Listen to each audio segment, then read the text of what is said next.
Good evening. Good evening and welcome to All Souls Unitarian Church.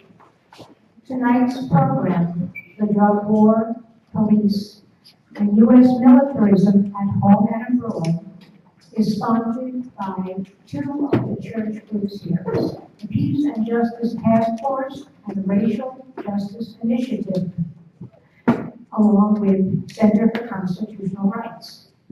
I'd like to read a list of the co-sponsors who are also involved in this evening's program. Vogel, New York, Latin Justice, America's Program, Sisters of Mercy, We Are the Drug Police Alliance, Malcolm X Grassroots Movement, the Public Science Project, Make the Road New York, War Resisters League, SOA, and I have CAAAB. I'm sorry, I don't know what that stands for. Can anyone help me? CAAAB, Organizing Regional Communities, and Center for New Leadership on Urban Solutions, and Picture the Homeless, Organizing for Justice and Respect. Refreshments will be served after this evening's presentation. It is my great pleasure now to introduce Vince Edwards, who is the Vince Warren, who is the Executive Director of Center for Constitutional Rights. It's a real privilege to have him here this evening, and Vince will frame the program for tonight and introduce our moderator and our speakers. Vince, thank you.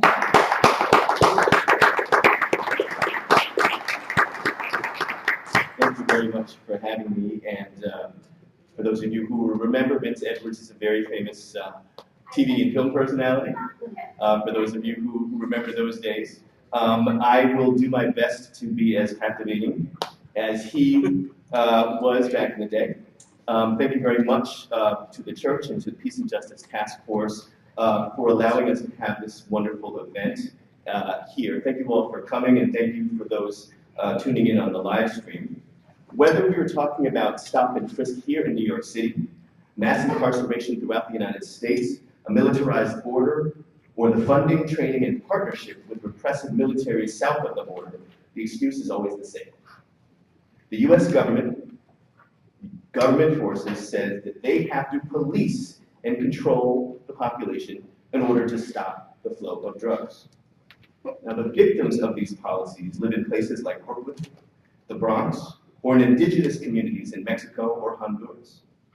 These communities bear the costs of the war on drugs, and they include Black people, brown people, queer people, trans people, youth people, homeless people, and immigrants. And they are almost always people of color.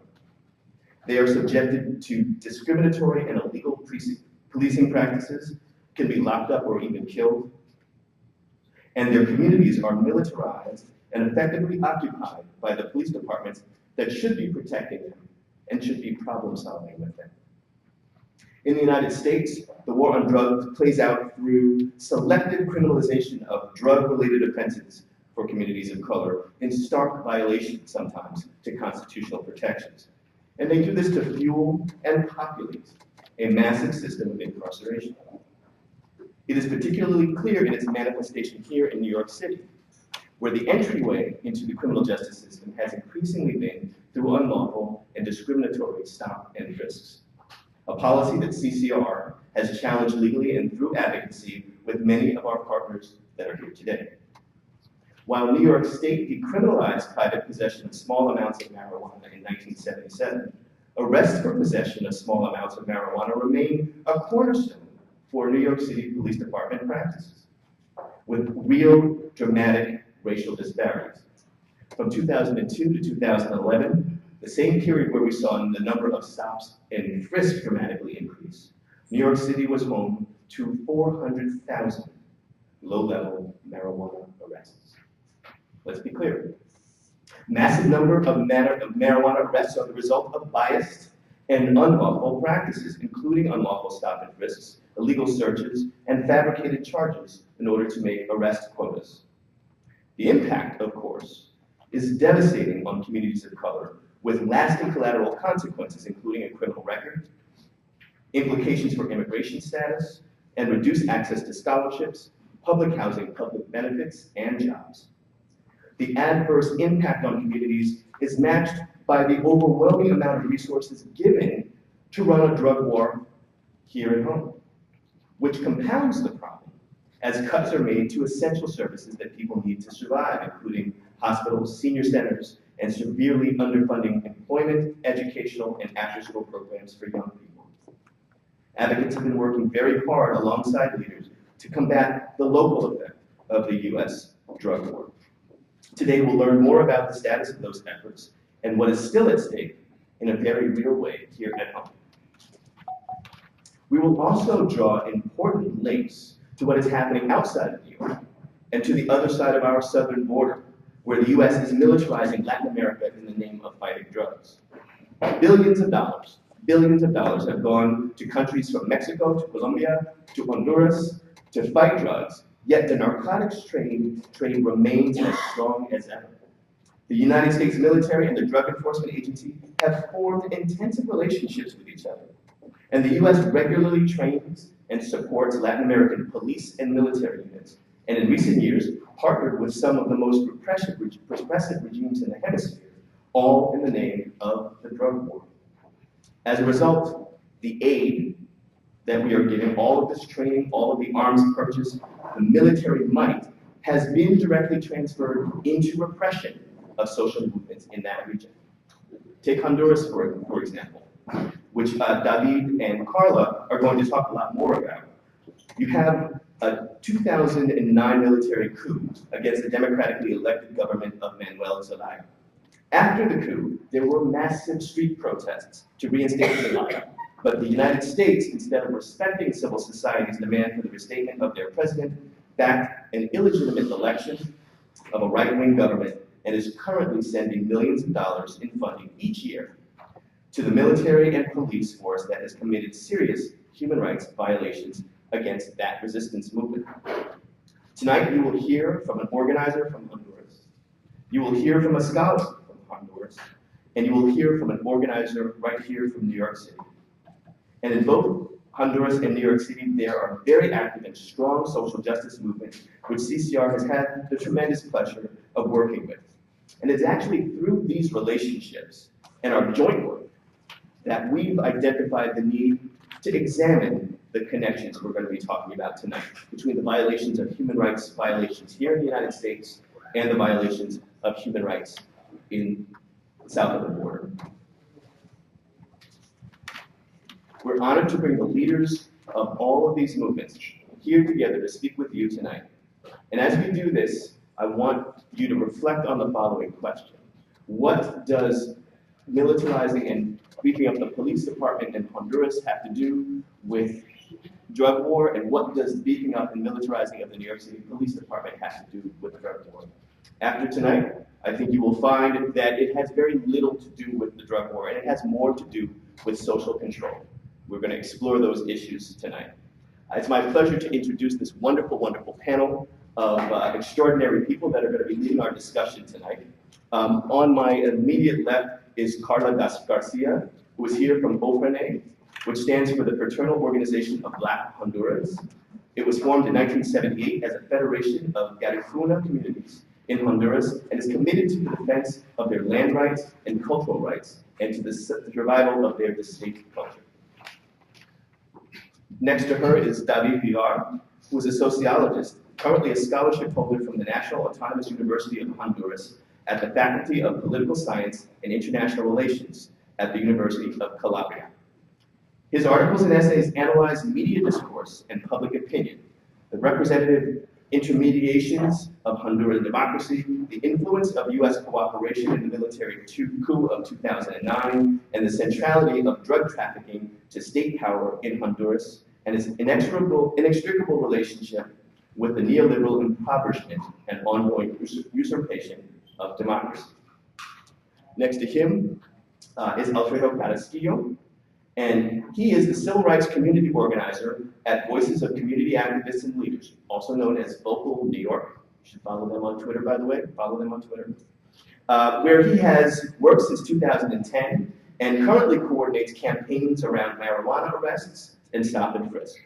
Vocal New York is a statewide organization, grassroots membership organization, working to create healthy and just communities by building power among low-income New Yorkers impacted by mass incarceration, the drug war, and health disparities like HIV/AIDS and hepatitis C. Prior to joining Vocal New York, Alfredo worked as a canvasser at Community Voices Heard on a variety of projects. He first became involved in community organizing after spending years in juvenile detention centers and on probation for drug charges as a teenager. And finally, our moderator is Jessel Noor, a host and producer of the Baltimore-based independent TV program, The Real News Network. He reports on a wide range of topics, including the international drug war, New York City's stop and frisk policy, and the power and influence of prison and police guard unions. His print, radio, and TV reports have appeared also in Free Speech Radio News, Independent Newspaper, and Democracy Now!, among other outlets.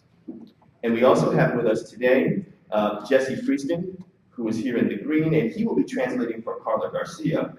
But you should also know that Jesse is making a full-length documentary about the resistance movement in Honduras. So we've got no slackers on that panel tonight. Finally, for the folks following at home, this event is being live streamed. So we want to welcome all of the viewers tuning in from around the world.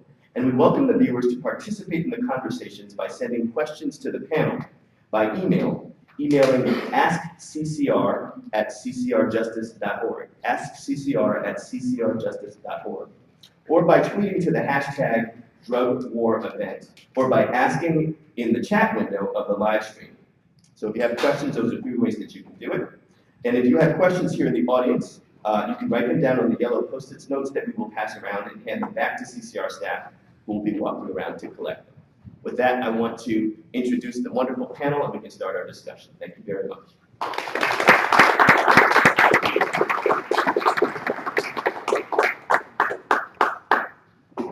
So let's start things off, and I want to get the audience involved in this. Who thinks the war on drugs is a good idea? It's working right now. Raise your hand.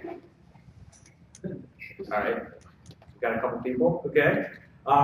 Who here knows that it's Black and Latino communities in the U.S. that are disproportionately impacted by these policies, the war on drugs? Who knows it's also Black and Latino communities in places like Honduras that are on the front line of these same policies? The country with the highest murder rate in the world that receives billions of dollars of aid in U.S. money, in our taxpayer dollars. Who's aware of that? Just a few hands. So I think that's a good place to start. Because we have an incredible activist from Honduras, from the Afro-Caribbean indigenous community there. That's in a lot of ways one of the most impacted areas of Honduras that's dealing with the impacts of the war on drugs. So Carla, let's start with you. Let's hear a little bit about your community and the struggles they're facing now today, dealing with the war on drugs that everyone in this room is supporting with our tax dollars. Thank you. Can you hear me? Okay, yeah. Buenas noches a todos. Mi nombre es Carla García. Soy coordinadora de Relaciones Internacionales de la Organización Fraternal Negra de Honduras, OFRA. Good evening, everybody. My name is Carla Garcia. I'm the coordinator of international relations for the Organization for Black Solidarity of Honduras. La OFRANE es una organización de base que aglutina las 52 comunidades garífunas que existen en toda la costa atlántica de Honduras y que habla en nombre de la comunidad garífuna. OFRANE is an organization that brings together 52 Garifuna communities situated on the Atlantic coast of Honduras and considers itself a community organization working directly with the community. Is this? No. Ah, yeah. Es decir, que las comunidades garífunas están desde nuestra frontera con Guatemala hasta nuestra frontera con Nicaragua. The Garífuna communities run from the Honduran border with Guatemala all the way to the Honduran border with Nicaragua. Por esta razón, por situarnos exactamente en las zonas más preferidas o más buscadas por inversionistas extranjeros, en este momento nosotros estamos luchando una guerra para no perder nuestro territorio. With this location puts us right in the way of international investors, so we're in a constant battle right now to defend our land for them. Y cuando hablamos de inversionistas, estamos hablando de norteamericanos, canadienses, chinos, japoneses y cualquiera, incluso españoles. So when I say international investors, I mean from lots of countries, including Canada, the United States, Spain, China, and Japan. Cuando yo estaba en la escuela, asistía al 4º grado, recuerdo muy bien. La maestra nos enseñó que Honduras estaba en el centro de América Central. I remember when I was in the 4th grade that my teacher told us that Honduras is located right in the middle of Central America. Y que teníamos un país rico en bellezas naturales, montañas, ríos, lugares exóticos, lagos, lagunas, etc. And that we lived in a country that was full of natural resources, including mountains, rivers, forests, and lots of exotic places for people to visit. Y yo soñaba con que cuando fuese grande iba a tener muchas oportunidades en mi país para desarrollarme como ser humano. And I believed that growing up in my country, I would have lots of opportunities to develop myself as a human being. Por muchos años hemos visto a lo que nosotros llamamos gringos, o las bases norteamericanas obviamente, pero nosotros solo les decimos los gringos o los militares norteamericanos, vivir o convivir con nosotros en nuestro país. Throughout my life, I've seen what we call gringos, and specifically in this case, U.S. soldiers living together with us throughout my entire life in Honduras. Lo que más recuerdo es cuando se luchaba había un movimiento de contrarrevolución nicaragüense y los contras eran como lo máximo en Honduras. Entonces, a Honduras le llegaban muchos recursos, siempre estábamos bendecidos por el gobierno de los norteamericanos. The specific period that sticks out in my mind was in the 80s when the Contras were trained in Honduras, and since, in particular during that time, but ever since that time, we've been really been able to receive lots of great things from the United States, including involving military aid. Entonces, sarcastic. Yes, mi generación creció creyendo de que la presencia de militares norteamericanos en nuestro país era una cosa buena, porque siempre íbamos a tener cómo desarrollar económicamente a Honduras. We were told always that the presence of the military would help us in terms of economically developing Honduras. Pero ¿cuál es la realidad de todo esto ahora que ya crecí? Nosotros estamos enfrentando graves problemas de tipo cultural, de tipo económico, de tipo político en nuestro país. But now that I've grown up, I'm seeing the reality, and this has brought lots of cultural problems, lots of economic problems, lots of political problems to Honduras. Honduras está sumida en este momento en una ola de violencia que jamás creímos que podía suceder o darse. For example, right now in Honduras, we're living through a wave of violence that we never believed was possible. Esta ola de violencia es resultado de la toma de los narcotraficantes o del narcotráfico de todo nuestro territorio. One of the causes of this is the fact that we're seeing that drug traffickers are taking over large parts of our national territory. Sin embargo, nosotros seguimos escuchando de que hay una lucha fuerte contra el narcotráfico en mi país y que la policía y los gobiernos aliados están eliminando o luchando contra el narcotráfico en Honduras. This despite the fact that supposedly we have all these efforts to try and fight drug trafficking. Nonetheless, it continues. La zona de las comunidades garífunas es especialmente buscada por los narcotraficantes para poder esconderse. Obviamente Honduras tiene mucha más frontera marítima que territorio que tierra.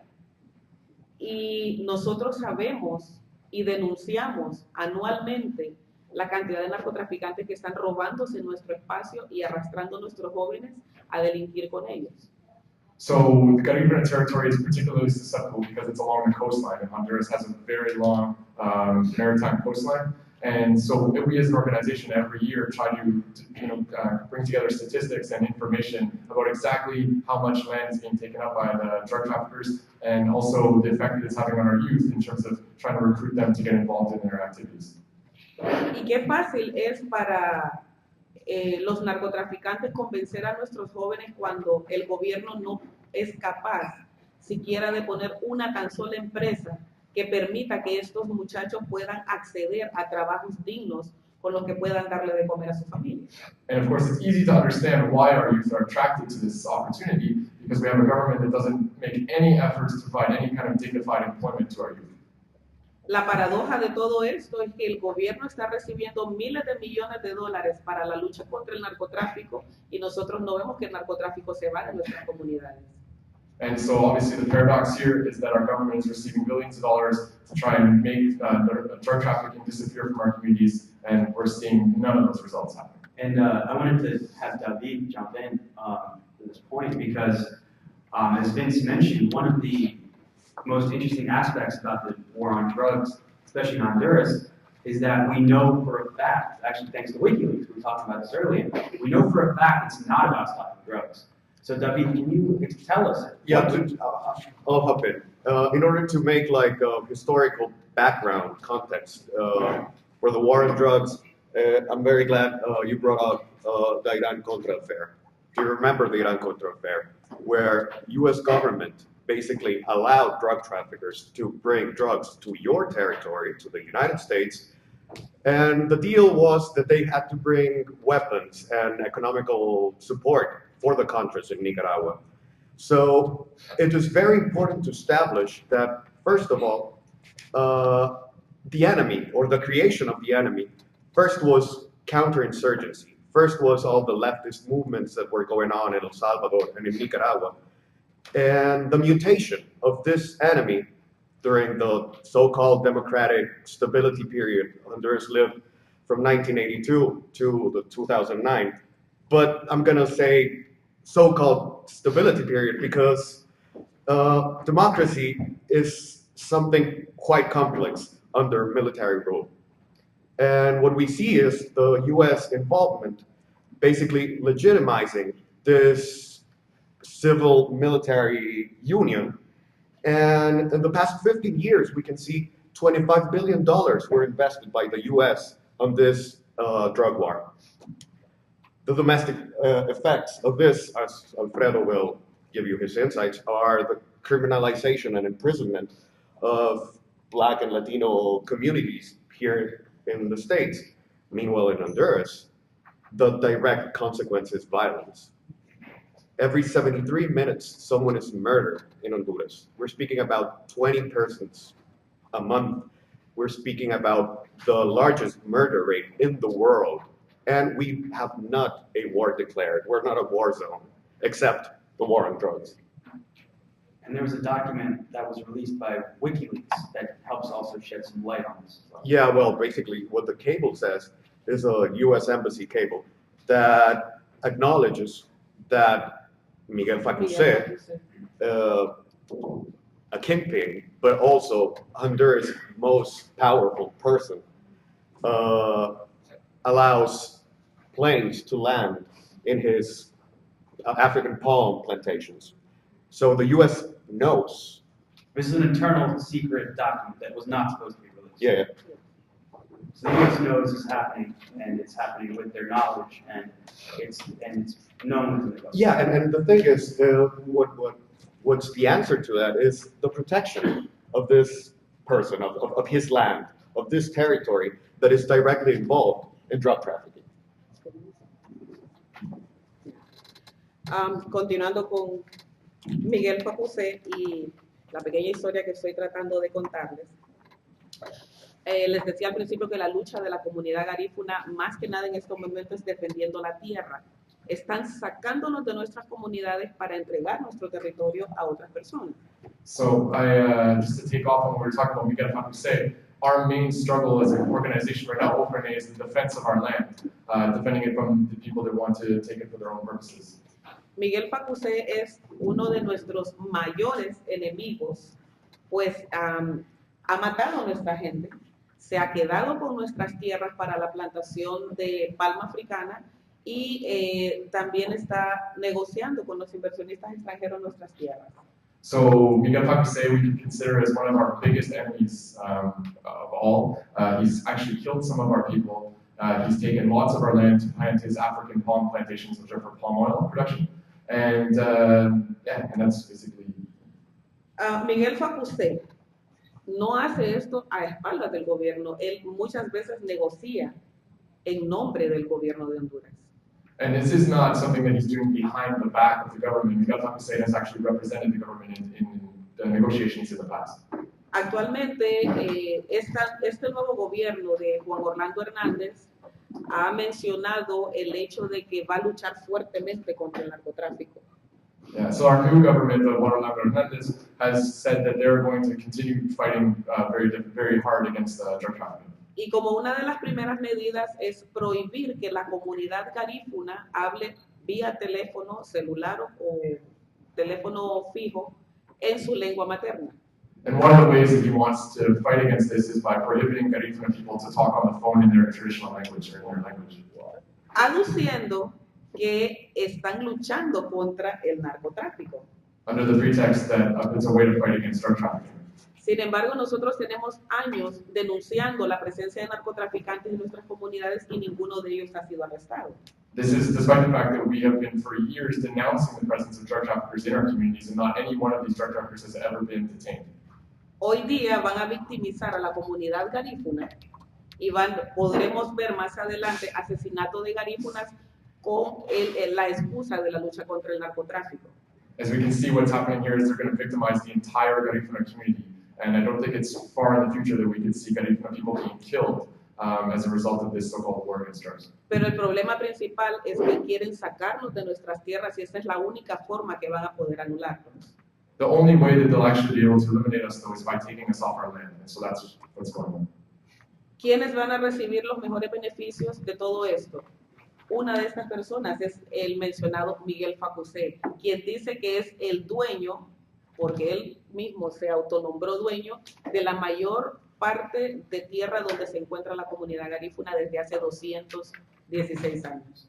So who's going to benefit from this? The number one person who's going to benefit is Miguel Facusé, who's very proud of saying that he owns more land in the traditional Garifuna areas than anybody else. And the Garifuna have been there for 216 years. Y a través de este documento de Wikileaks, todo el mundo sabe o confirmó que Miguel Facusé es un narcotraficante y que el gobierno de los Estados Unidos lo sabe. Entonces, ¿de qué lucha contra el narcotráfico estamos hablando?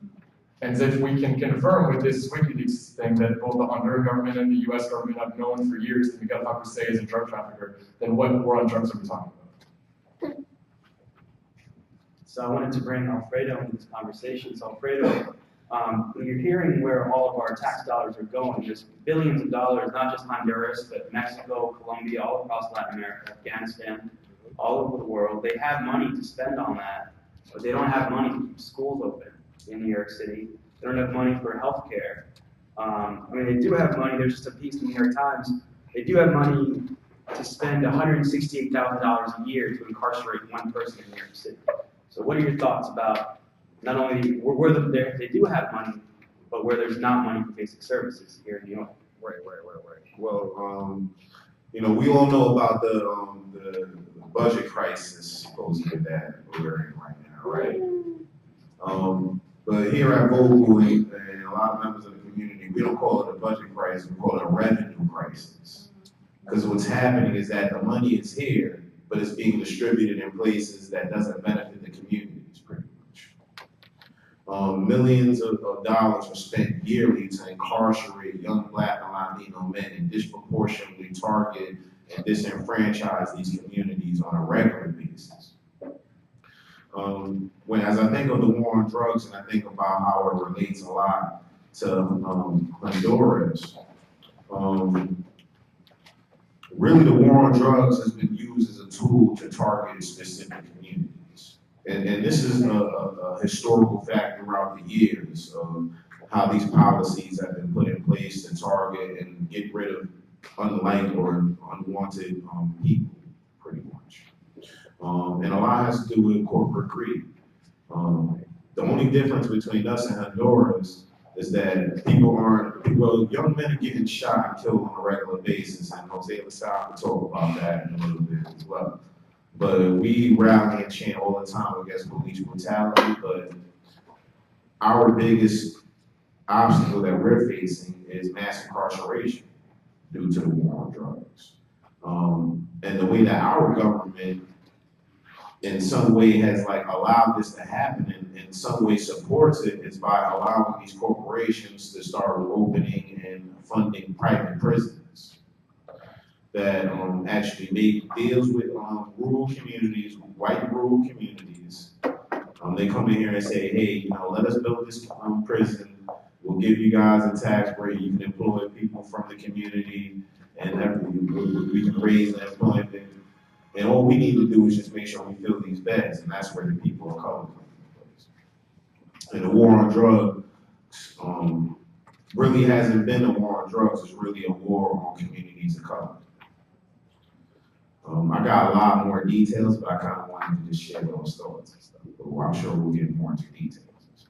And I just want to remind our live stream viewers, the hashtag is no drug war. You can also drop change NYPD, Honduras, and just drug war and stop and frisk. If you want to chime in, please tweet at us. You can send us an email at askccr@ccrjustice.org. We want to get your input, and we'll be taking questions from the audience as well.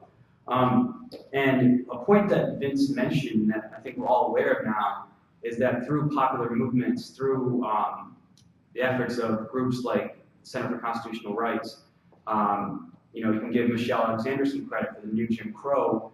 There is an awareness in America of the impacts of the drug war, and the impacts of who it's harming. So we have that awareness now, and there are some reforms that are taking place. We've seen stop and frisk starting to be reined in here in New York, and Alfredo has been part of that movement. So talk about some of the lessons from that. And this is a long-term, decades-long battle, but change is happening here. Yeah, most definitely. Thank you for getting on that. I actually like to highlight some of the overall work that we actually do in New York City. It's not just about ending biased practices. It's also about changing the narrative around the war on drugs to not be a crime issue, but a health and safety issue. The fact is that majority of people who are targeted by these practices are low-income communities of color. Communities that have been criminalized and created into caste societies. A good portion of there's a lot of collateral consequences that come from the war on drugs. Some of it is the fact that New York has one of the highest HIV rates among communities of color. The fact that, I want to talk a little bit about some of the policies that we're working on. So as Vocal New York, ways that we're addressing to end the war on drugs is by ending AIDS in New York City that disproportionately affects communities of color. And they're not allowed to be given services and healthcare and proper affordable housing to be able to sustain themselves. That's one thing. We're also working to stop the criminalization and the targeting of drug users in New York. Because the fact is that these people need help and assistance, not punishment in prison.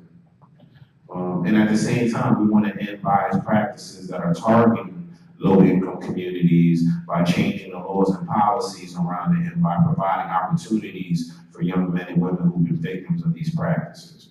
Some of the laws and policies that we're working on specifically when it comes to stop and frisk, Vocal New York, along with a lot of people in this audience, know about a coalition called CPR, Communities United for Police Reform.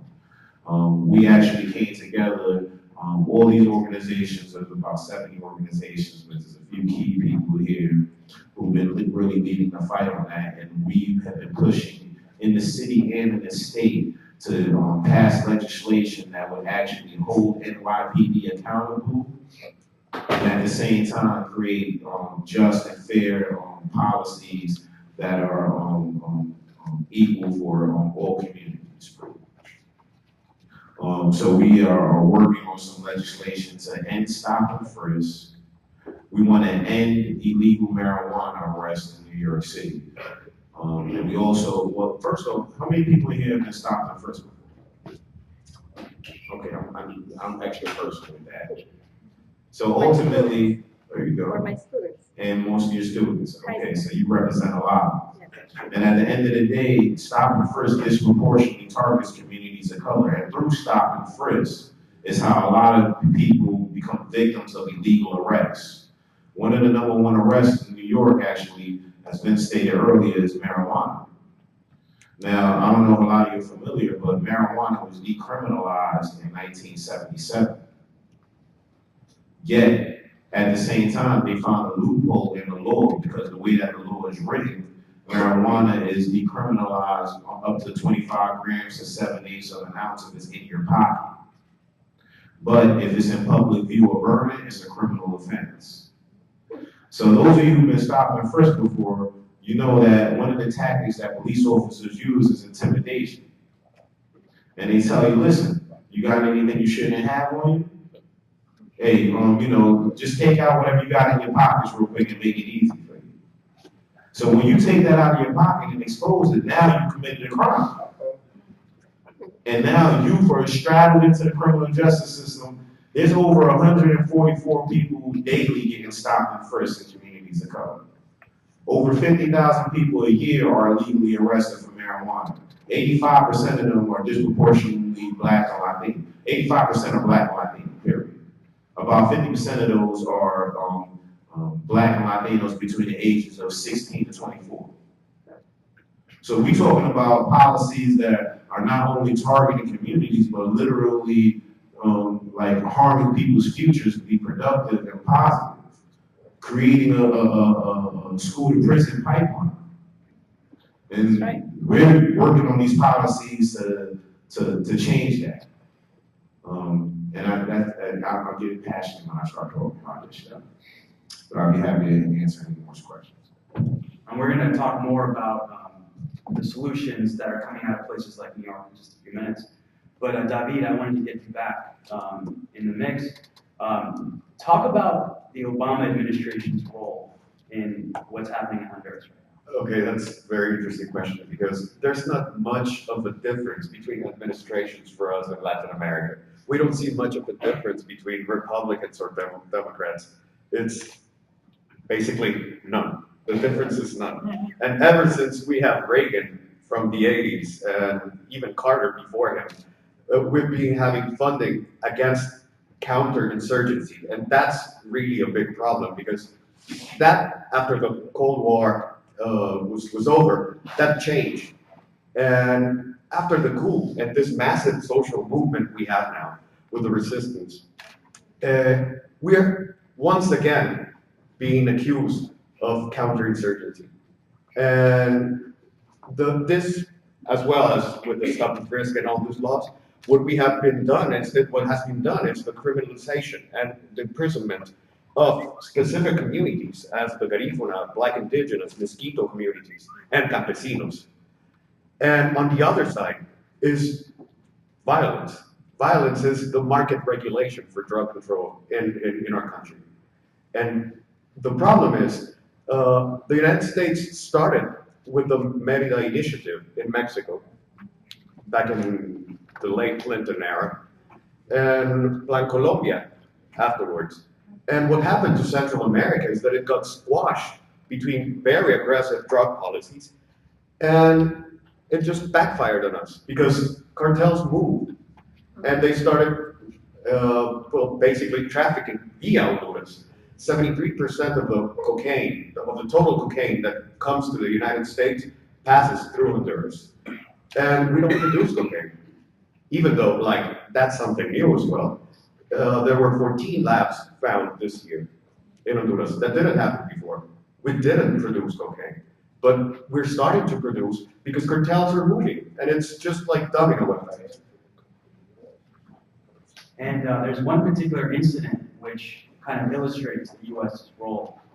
talk about, and also the Obama administration's role as well. Carla, can you talk about, or David, so talk about. Okay, May 2012, and well, my friend here, Jesse, has much more of a grip on the L1 zone because he's the L1 specialist. But we have the killing of 4 innocent civilians accused of trafficking. But the whole thing is, it's a DEA helicopter, actually 4 helicopters with 28 persons and mercenary, basically. See this boat arriving to its pier and basically shoot the people. And they were there to seize drugs. They were there to seize drugs, but they didn't find any. And what would happen if I bring, I don't know, 2 Honduran helicopters and kill, I don't know, an innocent bystander here in New York? That would be a massive problem. But because it happens in Honduras, no one cares. And so this highlights the Obama administration's role in the drug war in Honduras because of the investigation, the on-the-ground testimony in Honduras. Dozens or 58 Congress members have called for an investigation of what happened.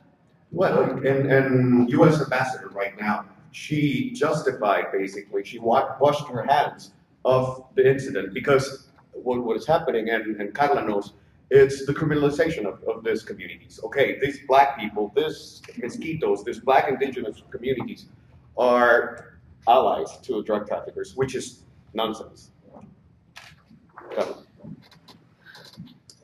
Para que se entienda un poco mejor, en nuestras comunidades garífunas o la comunidad misquita, que es donde pasó este incidente en particular, los hombres salen muy temprano, antes de salir el sol, a la mar para pescar el producto que va a servir de comida durante ese día en casa. So just to explain this a little better, what's going on in this particular incident, what happens in our communities is that the men leave before the sun rises to go fish to get food for the community. Pero la comunidad misquita tiene una particularidad, tienen el río Plátano, que es uno de los pulmones del mundo, en su zona.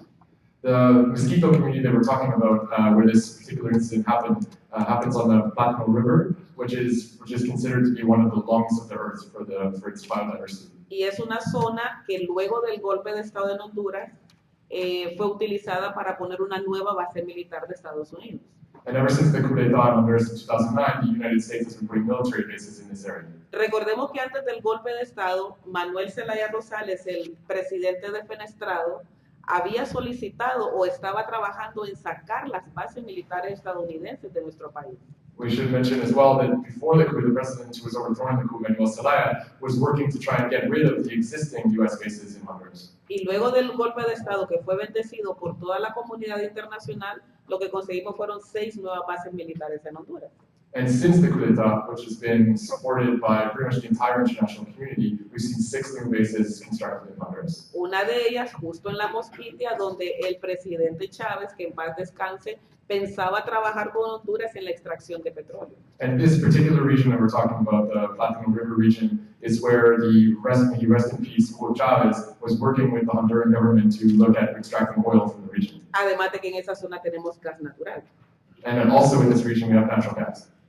Entonces, esta comunidad indígena simple y sencillamente es como una piedra en el zapato para poder continuar con los trabajos de regalar esta tierra. So really, we can look at this mosquito indigenous community as something that's getting in the way of the current people in charge of Honduras of extracting oil from this region. Esta era una familia con una mujer en estado de preñez, embarazada. Había un niño de menos de 16 años. Todos fueron asesinados. Y lo que dijo el presidente de Honduras fue, Porfirio Lobo en ese momento, ¿qué hacían ellos a esa hora de la mañana a la orilla del río? So I want to point out that the victims of this crime was a family. It included a pregnant woman. There was a 16-year-old boy in the boat as well. And the president of Honduras at that time, Porfirio Lobo Sosa, came out and said that, well, we have to think about this. What were they doing out at that hour? They must have been doing something suspicious. Y Estados Unidos ha negado siempre la participación de sus soldados en esa masacre. Pero nosotros somos victimizados porque somos pobres, porque somos indígenas y porque estamos justo en el camino de los inversionistas. So we saw that the United States actually denied the fact that their soldiers were involved in this murder. But I think what's becoming clear in this picture is that our communities have been identified because of our race as being particularly easy to deal with in this way and to remove from the path of the foreign investors that want to move in. Right, and so the U.S. has denied, the Obama administration has denied U.S. soldiers fired, and they've also refused to investigate. And there's been a lot of good reporting done about this, and congressional staffers, off the record, have told reporters, like in the New Yorker, that, and then there's a video of this incident, and they said whoever's seen this video, it's obvious to them that no one fired from the boat. Okay, so it was an unprovoked attack on these people. So there's many questions that the Obama administration refuses to answer. And I wanted to remind folks here in the audience, raise your hand if you have a question or a comment.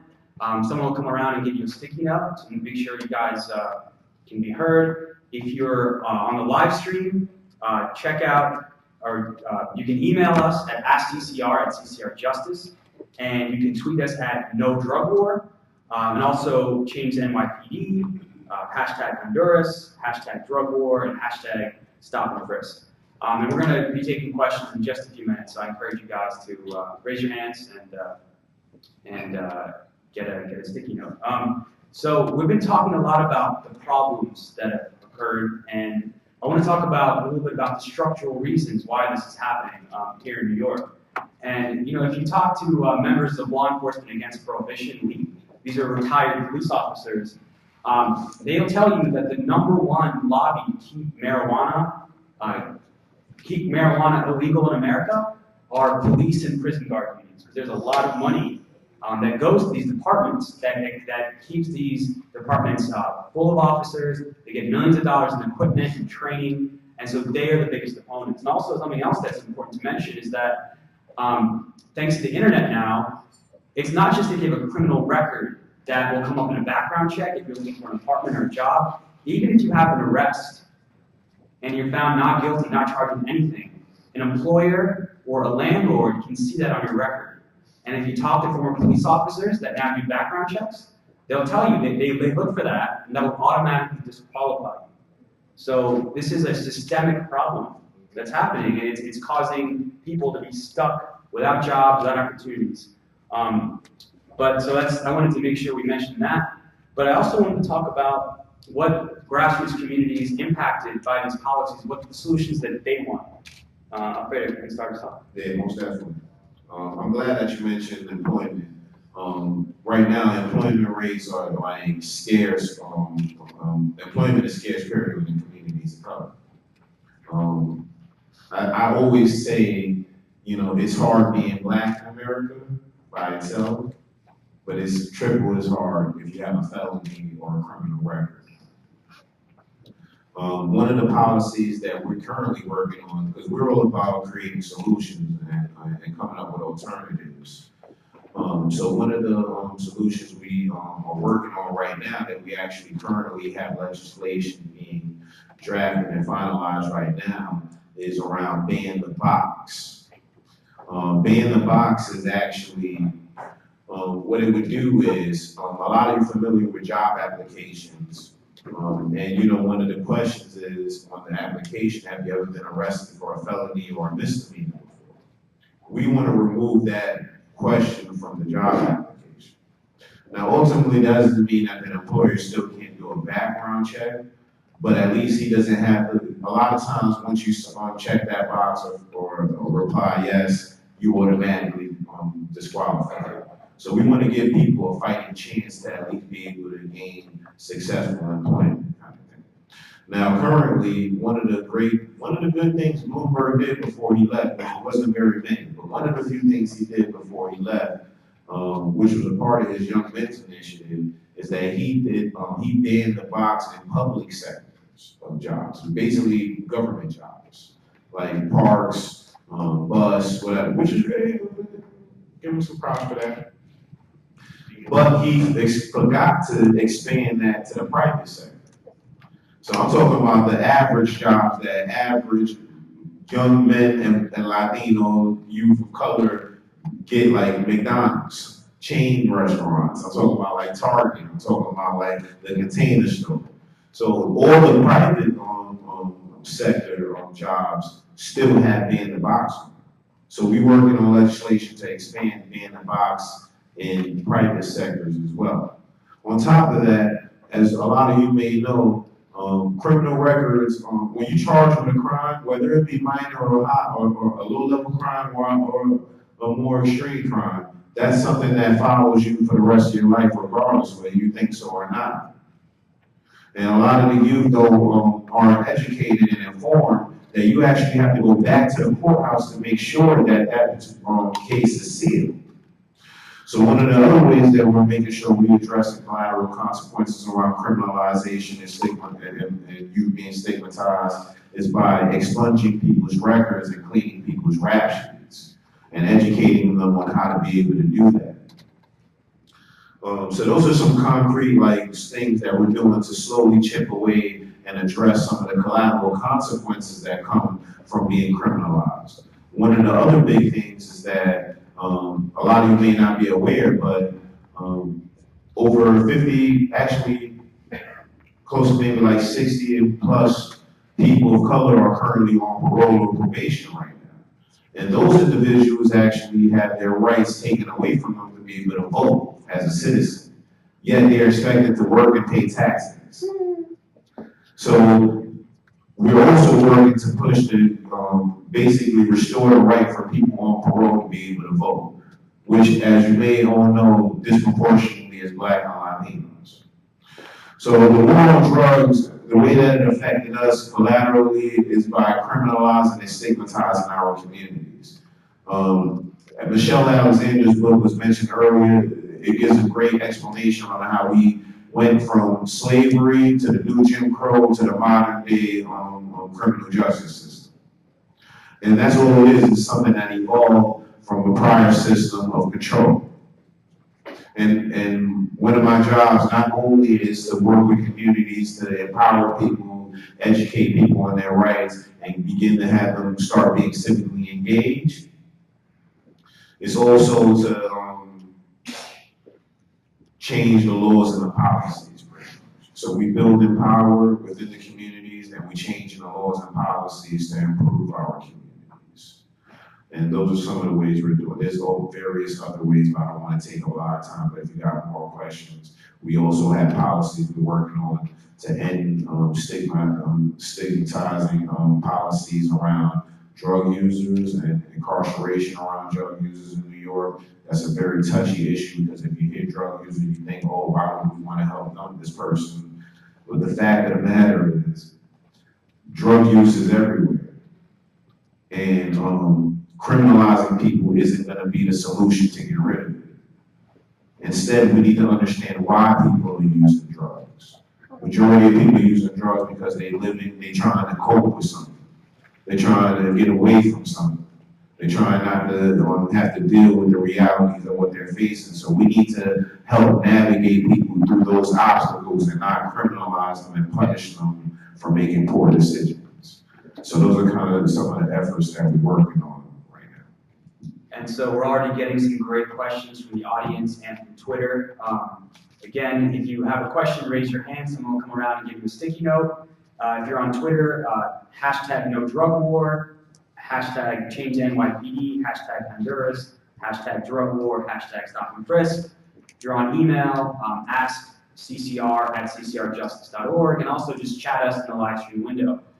So I'm going to go to one of the first questions we have, and so we talked about some of the resistance happening in New York City. Let's talk about where resistance is, where the state of resistance is in Honduras. It's might be a little risky to do political activism in America and New York, but it's a different level in Honduras. David, you want to start us off? Well, resistance is, I'm going to go back a little bit and go back to Obama administration and what happened. Okay, so the coup happens in 2009 and Obama decides, okay, this is a coup and we're going to withdraw. military and police aid during 6 months. This decision affected specifically the drug trafficking because drug traffickers found an opportunity with less support from the DEA and the US military in order, and the trafficking just multiplied.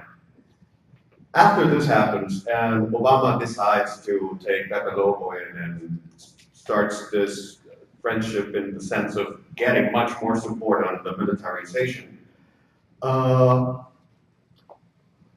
affects directly resistance, because the resistance, the social movement created after the coup, is a movement made out of movements. We have Black, Indigenous, we have queer movement, we have everyone is part of this incredible resistance movement. And the direct effect is repression. 36 journalists have been killed from 2008 up to this day. And, well, political activists, human rights, and campesinos specifically, have been killed in this repression. And the answer to this militarization, the militarization of Honduran society.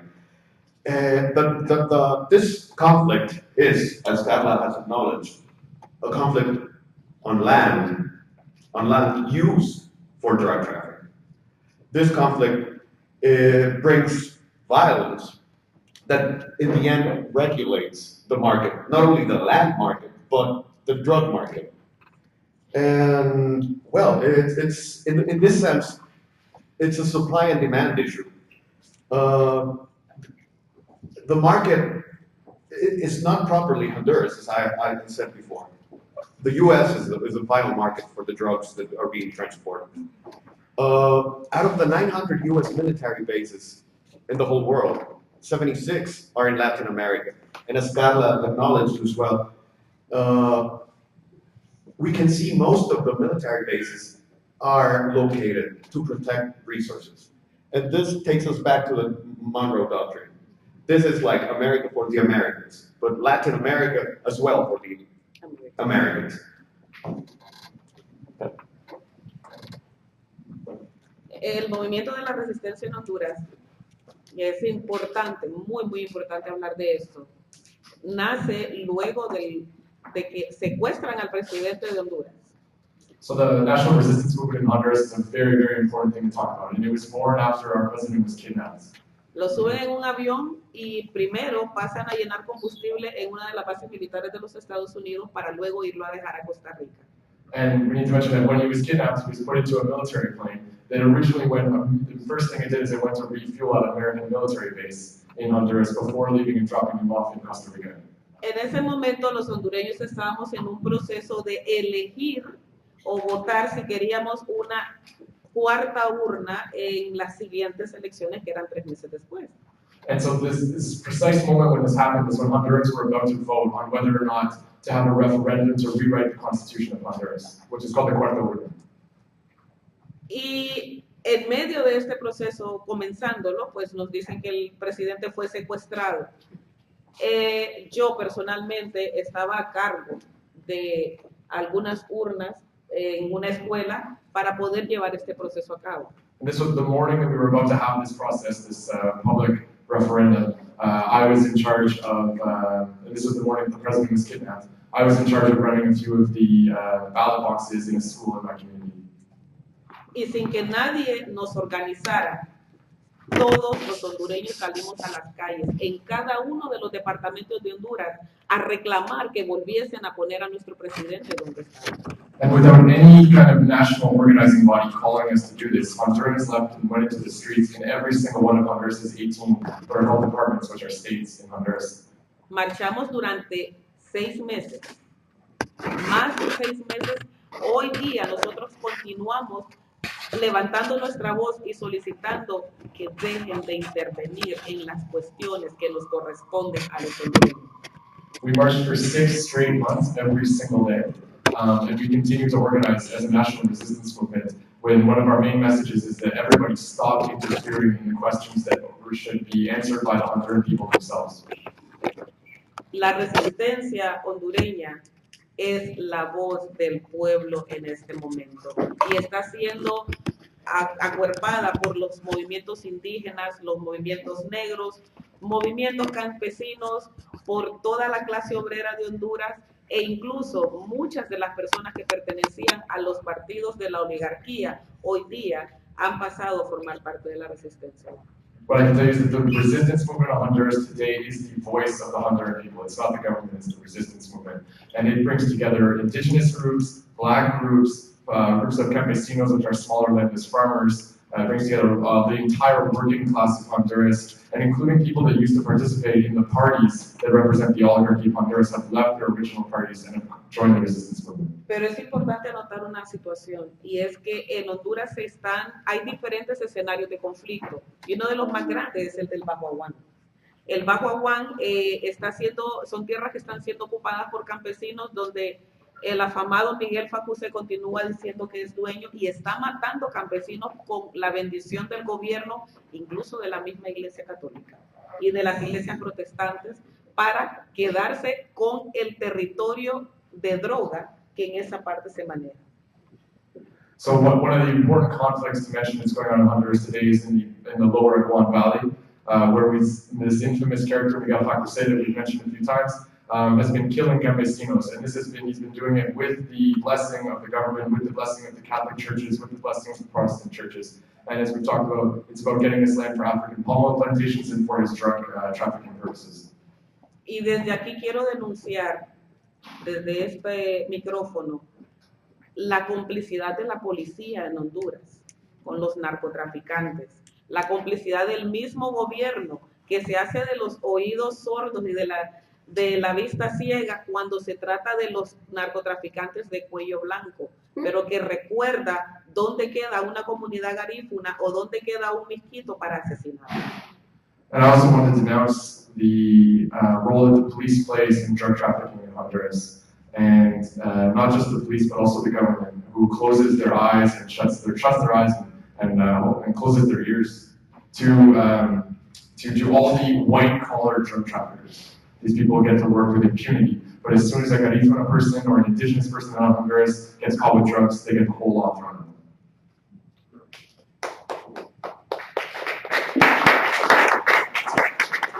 So we're getting a lot of great questions, so people can comment. Again, raise your hand if you're in the audience. Tweet us at No Drug War if you're on Twitter. So we're going to switch gears on the topic of law enforcement. A couple questions for Alfredo. So we're talking about reform and change, and reform never comes easy. You know that leaders are going to try to co-opt popular movements. Some people say Bill de Blasio ran on an anti-stop and frisk platform, yet he says he's going to rein it in or reform it. What's your response to that? Let's start with that. So the question was, why can't stop and frisk be ended immediately? I mean, stop and frisk won't be ended immediately until we change the structure of the system, pretty much, that allows that to exist. The fact that we still are allowing for corporations to privatize prisons in an effort to just capitalize off of the misfortune of other people is a sad fact. And at the end of the day, there's a lot of things that put politics is just a sticky game. And I do have good faith, because as an organizer and as a community leader, I always strive to continue to get to the promised land, as Martin Luther King said. But how do I feel about de Blasio? I think that there's still time to tell. Like it's still kind of early to see. Dealing with politics is still early to call it. It's too early to call it as of yet. But I will say that I'm loving everything he's saying about ending these bias practices, about ending low-level arrests that criminalize youth of color. But there's still time to tell, so I'm not going to pass judgment as of yet. I will say that He has had a lot of good words around it, has definitely stepped up on a few of his promises, and still waiting to see if he follows through with the rest. We're getting a lot of questions for Alfredo, so make sure to have some questions for our guests, for our Honduran guests as well, please. Another one for you, Alfredo. In the state of New York, is it possible to get a felony conviction expunged? And if it is not, is your organization working on trying to change this present policy? Yeah, no, definitely. After 10 years, you could get a one felony expunged from your record after 10 years. So that's the whole thing. Only one after 10 years. So if you got like 3, 4 felonies, you're only gonna have to do it every decade trying to take one off. But after 10 years, you are legally allowed to remove one felony from your criminal record. One more. So we were talking about how this movement against the drug war is kind of taking shape across the U.S. Now we have 2 states that have legalized marijuana, Colorado and Washington. Many more have decriminalized it, including New York. Like we mentioned, New York, it's been decriminalized in New York for decades now. Talk about why decriminalization is not a good first step. Or if you think that. No, we need to legalize it, in my opinion. Whether I was a smoker or not, to be honest, we need to legalize it. It's a waste of money, it's a waste of time, and a waste of resources. Police officers are going to be focusing on real crimes that are happening in the communities, violent crimes. People are disproportionately arrested for non-violent, low-level crimes around drugs. It's senseless. So why marijuana hasn't been legalized yet? Because you still got a whole bunch of people who believe in the hype, who believe in the stigma, who believe, and a lot of these people are people who sold marijuana themselves at some point. Like Obama admitted he smoked marijuana when he was in college. Bloomberg admitted he's tried marijuana and liked it. His words, not mine. So at the end of the day, we need to have a real community conversations about the effects of drugs and drug use in America and abroad.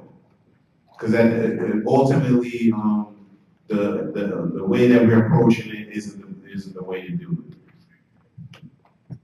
And back to Honduras. So, what is the role of solidarity movements in supporting resistance and standing up against the war on drugs and the impacts of this tremendous violence being wreaked upon Honduras right now?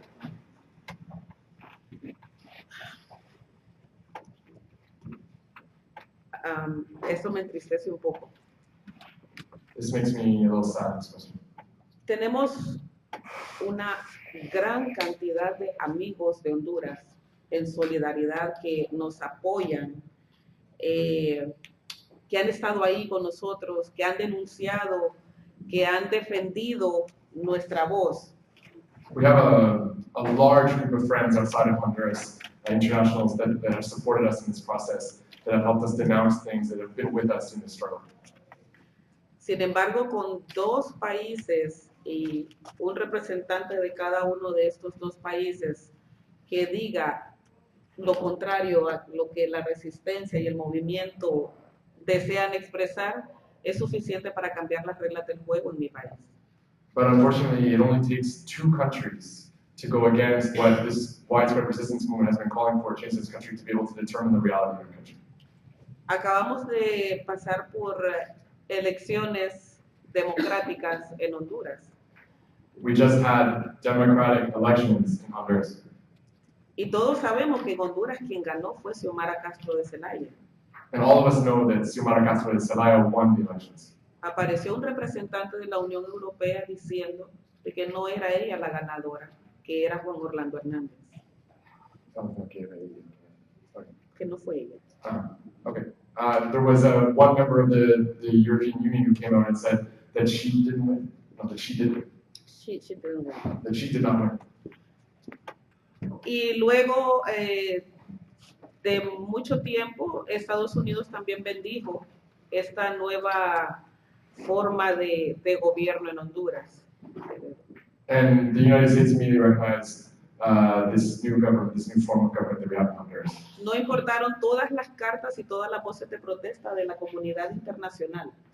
They didn't care at all about all of the letters of protest from various international institutions. No importaron todas las pruebas que se presentaron a los tribunales correspondientes en mi país. They didn't care about any of the amounts of evidence that was presented in all of the corresponding institutions in our country to denounce these sorts of things. Electoral fraud. Hoy tenemos un dictador en nuestro país dirigiéndolo, siguiendo un libreto, utilizando una frase muy común en los Estados Unidos: voy a hacer lo que tenga que hacer.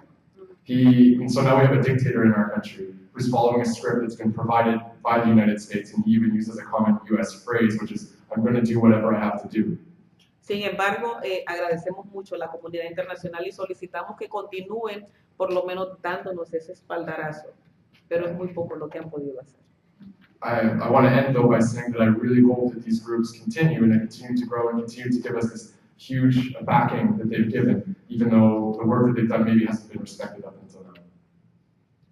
And David, I want to turn that question to you, because we saw in the 80s, we saw even greater violence the U.S. unleashed in Central and Latin America, but there was a serious solidarity movement here that helped stop. Yes, in that sense, it's really important for U.S. taxpayers to know where their money is going, and it's very important for us to make very visible that there are very few degrees of separation between the politicians, the military, the policemen, and the business elites, and that all these interests surround the drug war and what's happening in Honduras.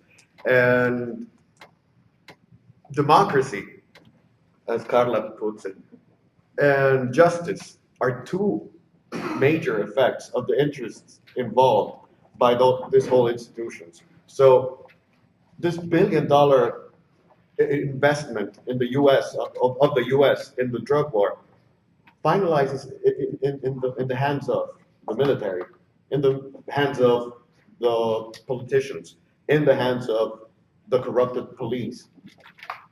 And repression is basically the solution for these people. Okay, so we're almost out of time now, but we still have time for a few more questions. So again, tweet us at No Drug War, hashtag change the NYPD, hashtag Honduras, hashtag drug war, hashtag stop and frisk. You can leave a comment in the live stream window. You can email us at askccr@ccrjustice.org. Alfredo, what has your organization done to work eliminating the crack and cocaine disparity in federal sentencing? Vote with New York on Fort, I didn't play a part in that necessarily. So we ally with organizations that have done work around that. Drug Policy Alliance is one of them, who we ally with around illegal marijuana or ending illegal marijuana arrests. So they have done work around that to help change a lot of those laws actually, and we've actually reversed a lot of the Rockefeller laws actually got reversed.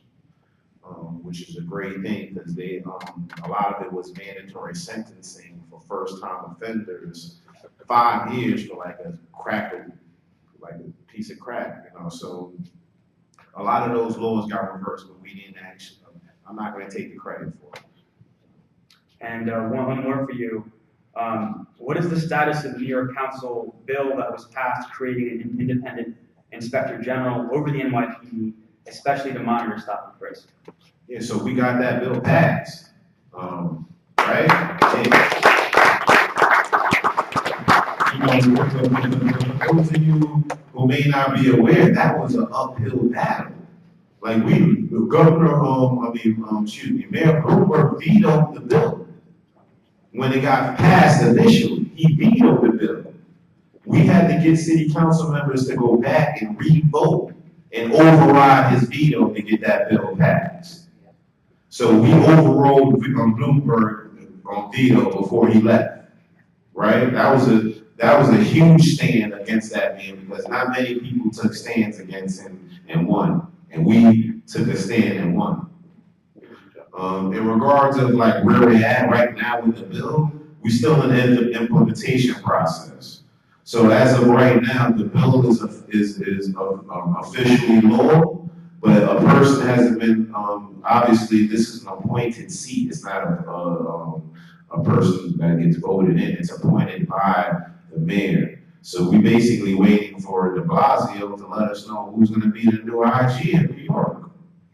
So until then, I'm with you guys, I'm keeping my ears open and waiting to see what happens. Okay, and we're getting really close to the end of this, but we have time for a few more questions, so keep them coming. David and Carla, the issue of land and ownership. How does, we talked a little bit about how the drug war disenfranchises people here, but talk about the connections in Honduras as well, and we'll go to back to Alfredo.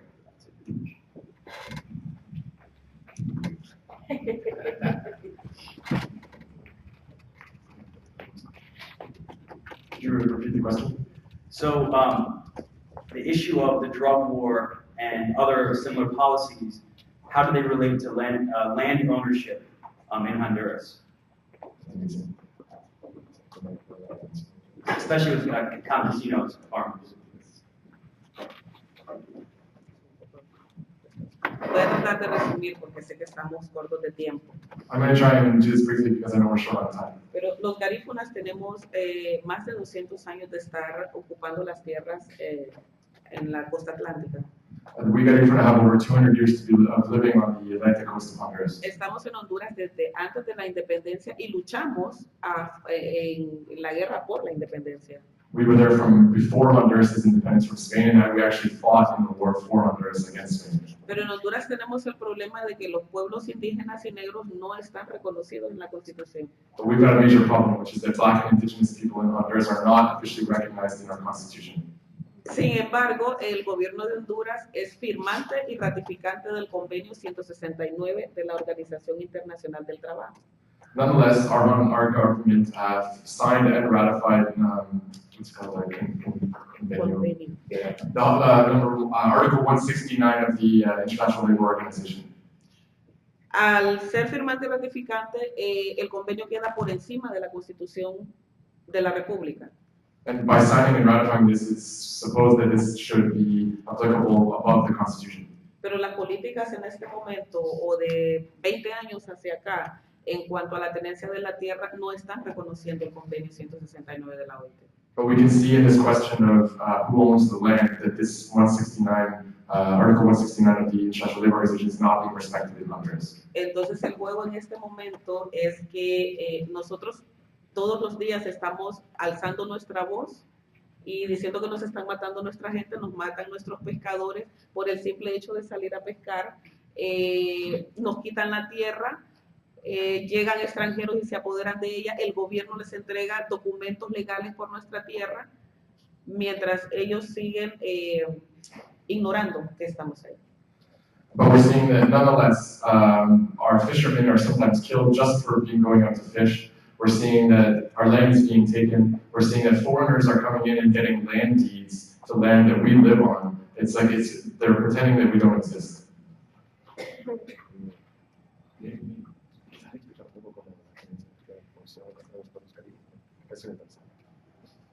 Bueno, al estar nosotros durante 200 años, nosotros vamos heredando lo que nuestros ancestros tomaron como propio.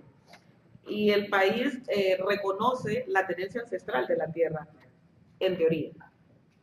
So it's important to mention here that we are still living on the land that our ancestors originally took over 200 years ago. And officially, the government says that they recognize our ancestral title to that land. Sin embargo, hay una comunidad que tiene un título de propiedad definitiva desde 1901, que es la comunidad de Cristales y Río Negro, en la zona de Trujillo, donde se va a instalar una de las ciudades modelo que el señor Paul Romer ha publicitado tanto y que es un proyecto que Honduras ha acogido como propio. Nonetheless, we have a community like Cunha Cristales, which has a community land ownership title. So that it's not individuals that own land, the community owns the land. Ever since 1901, they've held this document. Nonetheless, we're seeing the imposition, it's called Cristales, this community. Nonetheless, we're seeing the imposition of the Charter Cities program, which was the brainchild, I shouldn't use the word brain. It's a dumb idea that came out of this guy, Paul Romer, who's actually an economist at New York University here. That he's also a Chicago boy. Well, at that, he studied at the University of Chicago under Friedman. Entonces, al hablar de la tenencia de la tierra, en este momento nosotros quedamos anulados, porque tengamos o no documentos de propiedad, nos están sacando de ahí y no están tomando en cuenta ninguno de los convenios internacionales que Honduras afirmante ratificar. So at the end of the day, we'll say that they'll use whatever process they can get their hands on to get us off our land. Doesn't matter if we have a community title to it. Doesn't matter what international accords that they've signed. They do what they do. Okay, great. And we have a bunch of questions, so I'm going to try to go through really quick. A few questions for each of you. Yeah, we'll start with that. And then we'll do a wrap up. So again, the question was about the war on drugs and land, and especially in New York, issues of homelessness and ownership, the lack of ownership. Right. Well, I mean, you just said it. Lack of ownership and homelessness is a major issue in communities of color. How we dealing with the war on drugs, how it affects us living-wise. I mean, a lot of you are familiar with the term gentrification, right? Yeah. So we consider that that's just charter cities for us. All right? That's right. So it's pretty much upper class individuals moving into low-income communities and kicking out people who grew up in these communities. And because the rent goes up and people can't afford the rent, they wind up having to leave and the community that they've known all their lives. So a lot of people are getting forced out of their own communities that they grew up in due to gentrification. I think a big thing is that we need to make sure we continue conversations with each other, because I don't think gentrifiers realize how they're disenfranchising and moving out members of the community kind of thing. I don't think that it clicks. So I think we need to start having more of those conversations. And I got a couple for David. This is a response to the fact we mentioned, we know the U.S. military knows, we know the public knows the U.S. military's role in the drug war, drug trafficking in Honduras. Isn't it absurd for this to continue? Well, it's a rhetorical question. Yes, and I'm just going to go back to the land problems, because land problem is a very serious issue. And one thing is they take out the land of Black indigenous communities, of campesino communities. That's part of the problem. The second part of the problem is that they secure the spots. They take care of the spots by militarizing the spots. And the overall chain reaction to this is violence levels growing in Honduras. And that's not going to stop with more U.S. investment in our corrupted military and corrupted police. Okay. And I'm not sure if David can answer this, but do working people in Honduras know the impact of the drug war on the African American community in the U.S.? I mean, Carlo. Okay. Well, basically, what I could say about that is that there is the relation between us being the bridge where the drugs are taken from Colombia to the U.S. That's basically the whole problem. The three main drugs in Honduras are resistol, which is blue, basically, marijuana, and cocaine to a certain level, because it's rich people's drugs. And 7 out of every 10 Hondurans are poor, and 6 out of those 7 poor persons live under the line of poverty. That's with less than $2 a day. So the conflict is not seen as we, the people that consume the drugs. We're just bystanders to the traffic. And, well, the problem is the U.S. does consume cocaine, and we know that. And The consumption drives the consumption. And so, yeah, everybody knows. We're just bystanders in this traffic. So we're going to start wrapping it up. I'm going to ask a final question to each of our panelists. Alfredo, I'll start with you. We had a couple questions kind of addressing this idea. So we mentioned in Latin America, they don't really see a difference between a Democrat or Republican. The same policies have been continuing for a long time. Is it the same here? And how do organizers approach their work differently under a de Blasio administration and under a Bush administration? And how is that different or maybe more challenging? So, yeah, most communities of color don't believe in democracy, really, to be honest with you. And one of my struggles is convincing people, because at the end of the day, what's fortunate, what we had that Honduras may not have not had, is a huge civil rights movement around racial and social justice issues that actually paved the way for us to have somewhat of the liberties that we have now, and the ability to actually be a part of the political system and actually have influence on the laws and policies that are passed. That is a huge thing that we weren't able to do before. So that's kind of some of the ways that I explain to people how we actually are allowed now, because of our ancestors who fought for our rights, we have the ability now to continue to fight for the rights for the next generation after us. And that's how I approach it at the end of the day. And so do people truly believe in democracy? No, because people feel like second-class citizens, like they're not a part of this system. My goal is to empower people, educate them, and let them know that not only are you a part of the system, it's mandatory that you do what you gotta do to make sure the next generation can be even more involved in it. All right, great. And go back to Carla for her last question for you, Carla. What is your vision for Honduras, your dreams, your desires, and what role can regular Americans and students play in helping you realize these dreams and hopes and goals? Good question. Si el dinero que se utiliza para la lucha contra el narcotráfico, para matar campesinos, para matar indígenas, para matar garífunas o para aniquilar a la clase pobre de Honduras se utilizara para crear empleos y para poder desarrollar mi país, las cosas fueran muy diferentes. Mi sueño es que si realmente los países del mundo quieren ayudarnos, todos esos recursos que dicen estar utilizando para aniquilarnos realmente que los utilicen para engrandecernos. So basically, my main thing I would say to you that could be done to help us is all the money that's going into this war on drugs is really only being used to attack campesinos, which again are small and landless farmers, or indigenous people, Garifuna people, or the poor people in general of Honduras. If all that money was put into ways to create jobs, or develop our country, then we would be in a much better place. So that would be my main thing that I'd like people to put pressure on is to use it. If instead of using it to annihilate us, use this money to help us develop ourselves.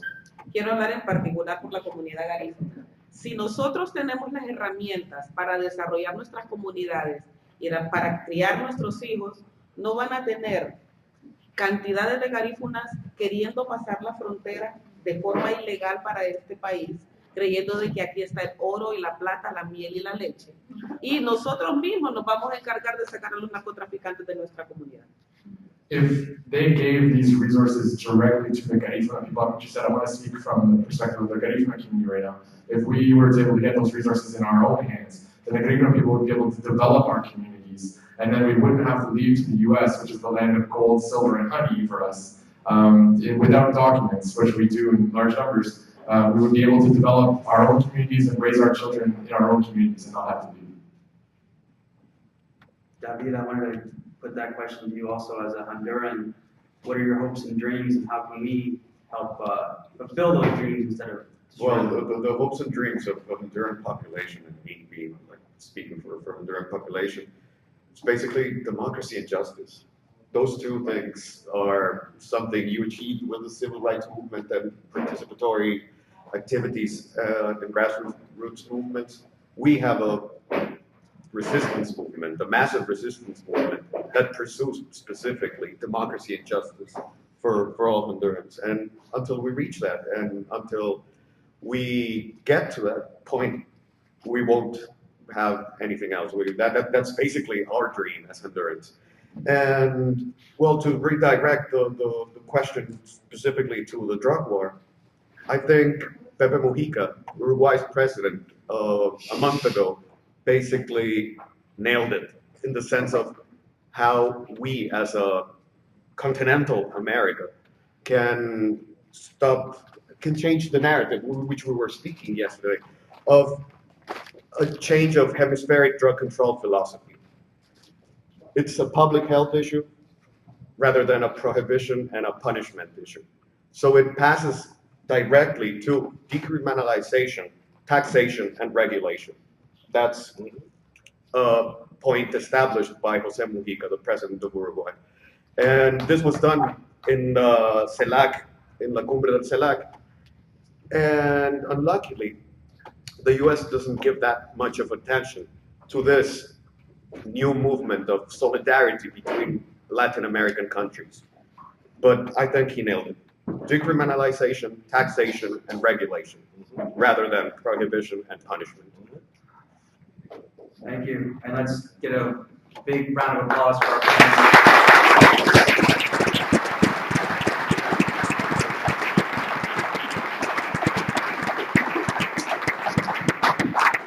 And before we go, I'm just going to do a quick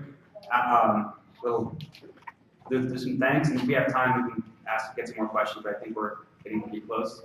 I just want to give you guys a reminder. I'll thank everyone here for coming. Thanks everyone for joining on the live stream on Twitter. There's lots of great materials in the back, and please sign in so we can stay in touch and keep this discussion going. Give us your email and contact info, and you can be made aware of future events like this. Looks like there's some snacks in the back, so please help yourself. And I wanted to thank our host, Peace and Justice Task Force, Racial Justice Initiative, and thanks to all of our amazing co-sponsors, Vocal New York, Ofrenha, Drug Policy Alliance, Justice Committee, Latino Justice, CIP America's Program, Brotherhood, Sister Soul, Sister of Mercy, War Resisters League, Iraq Veterans Against the War, School of America's Watch, Picture the Homeless, New York Harm Reduction Educators, Center for New Leadership, CAB, Organizing in Asian Communities, Malcolm X Grassroots Movement, Make the Road New York, Center for Constitutional Rights, and hopefully I've got it. But yeah, I want to thank you all for being part of this. It's really, really great.